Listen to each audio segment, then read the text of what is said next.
রথযাত্রা শুধু উৎসব নয়, এটা হলো একটা ইমোশন, আর যেটা বুঝতে গেলে তোমাদের বস মায়াপুর আসতেই হবে।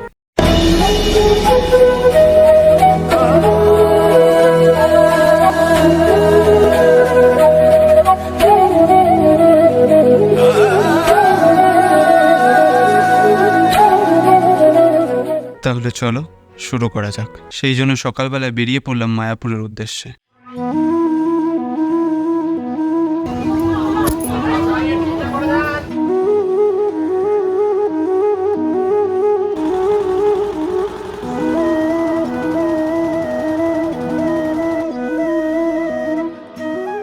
মানুষ মাত্রই জানে মায়াপুর নাকি কৃষ্ণ নামের জন্য বিখ্যাত, কিন্তু তাছাড়াও মায়াপুর নাকি জগন্নাথ দেবের জন্য বিখ্যাত। কিন্তু কেন?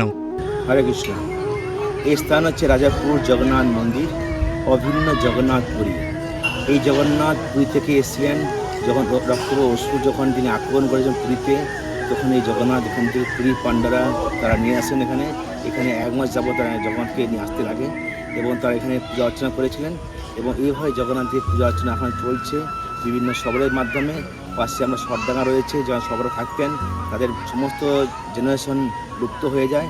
এখন জগন্নাথ এখানে পূজিত হচ্ছেন এবং তারা জনগণ সবাই এসে এখানে যখন দর্শন করছেন, যারা মুসলমান তারা এসে দর্শন করছে, যখন সমস্ত জীবরা এসে আনন্দ পাচ্ছে। এই যে অভিন্ন পুরী ধাম। হরে কৃষ্ণ। অ্যাট লাস্ট জগন্নাথ দেবের মন্দিরের সামনে চলে এসেছি। আমি জানি না কতটা আওয়াজ শোনা যাচ্ছে, তাও এই দেখো জগন্নাথ দেবের মন্দির। তো চলো ভেতরে যাওয়া যাক।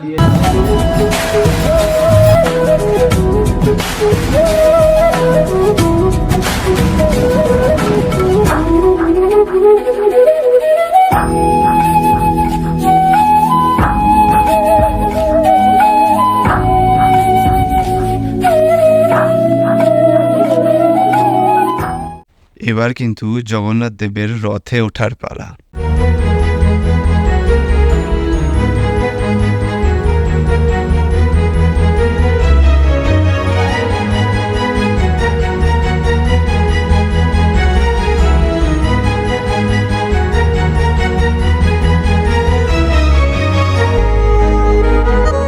সবাই যখন জগন্নাথের রথ টানতে ব্যস্ত, আর আমি তখন ফুটেজ নিতে ব্যস্ত। এটাই হলো ভালোবাসা।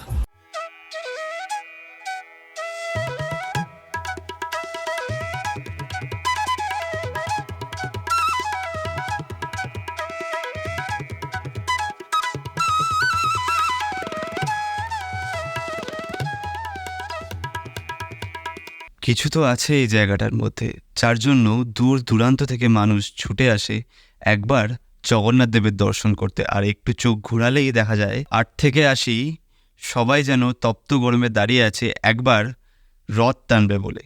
যদি এতক্ষণ ধরে তোমরা ভিডিওটা দেখে থাকো, তাহলে অবশ্যই তোমরা ভিডিওটা শেয়ার করে দিও।